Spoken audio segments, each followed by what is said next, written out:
The lowest paying job in prison paid me less than $15 a month. And that was not a lot of money, and I couldn't buy a lot with it, but it was better than some states where people don't get paid at all, and in fact, they get stuck in the hole or stuck in the hot box if they don't work. And some of these jobs involve being out in fields all day and picking crops while armed guards on horseback ride around and threaten them. And if this reminds you of something, it's a problem.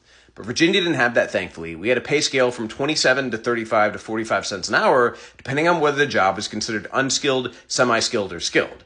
So if I get a job in the pod, basically I was considered a houseman. My job is to help clean the housing unit. I might be paid to wipe out the microwave or wipe down the rails on the stairs or wipe down the tables, and that was not a skilled job. Nobody needed training to do that.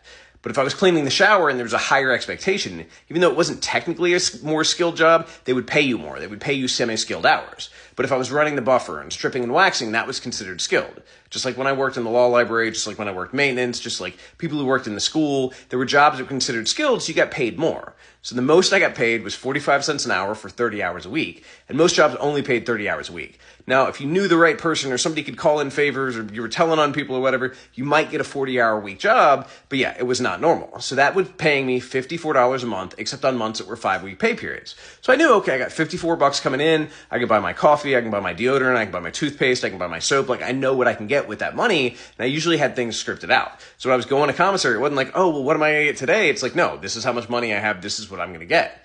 Now, when I got money from the street, when people sent me stuff, I was able to buy other things. I was able to buy music. I was able to buy books. But otherwise, there was a priority of these are the things I need to be comfortable. Not necessarily comfortable, but these are the basics that I feel most comfortable with. And then if I get extra money, then like I said, I'll buy music or books or whatever else.